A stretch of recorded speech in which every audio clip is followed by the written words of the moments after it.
வணக்கம். இன்னைக்கு நம்ம யாரை பத்தி பார்க்க போறோம்னா, எல்லாருக்குமே உங்களுக்கு இப்போ வந்து ரீசெண்டா தெரியும். என்ன கேஸ்னா, அந்த அஜித் குமார் அண்ணா அவர் கேஸ் பத்தி தான் நம்ம பார்க்க போறோம்.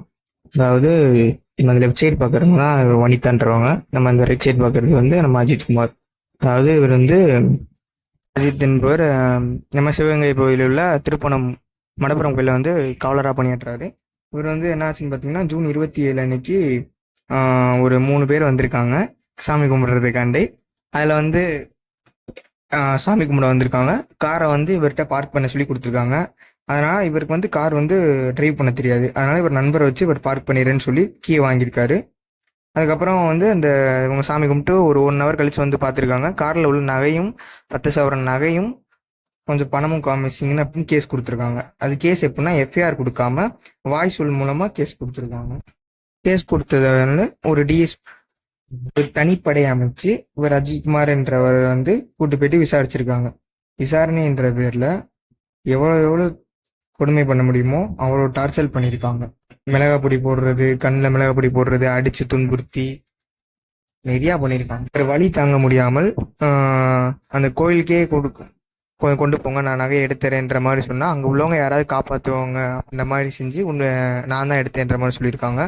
இவங்க இந்த மாதிரி உடனே கூட்டு போனோடனே அங்கே போன பிறகு என்ன செய்யுது, அது இல்லை நான் அடி தாங்க முடியாமல் தான் சொன்னேன் அப்படின்னு சொன்னோடனே என்ன பண்ணியிருக்காரு, 2 காவலர் அடி அடித்து துன்புறுத்தி அவர் உயிர் தடத்திலே மிதித்து அங்கே இந்த இடத்துல ரத்தம் கசிஞ்சதாக சொல்லப்படுது. அவர் உடனே மயங்கி விழுந்து பக்கத்தில் உள்ள பிரைவேட் மருத்துவமனைக்கு கொண்டு போனதாக சொல்லப்படுது. கொண்டு போயிட்டு அங்கே கொஞ்ச நேரத்திலே வந்து அவர் உயிரிழந்ததாக தெரிவிக்கப்படுது. எல்லாரும் என்ன பண்ணிருந்து தெரியாமல் அங்கே உள்ள கவர்மெண்ட் ஆஸ்பத்திரி சிவகங்கை தான் கொண்டு போகிறதா நினச்சி ஃபேமிலிஸ் எல்லாருமே அங்கே போயிருக்காங்க. ஆனால் அவங்க மதுரையில் உள்ள அரசு கவர்மெண்ட் ராஜாஜி மருத்துவமனைக்கு கொண்டு சென்றிருக்காங்க. இரவு முழுவதும் இந்த இதை பற்றி குடும்பத்தாருக்கு இவங்க தெரிவிக்கவே இல்லை.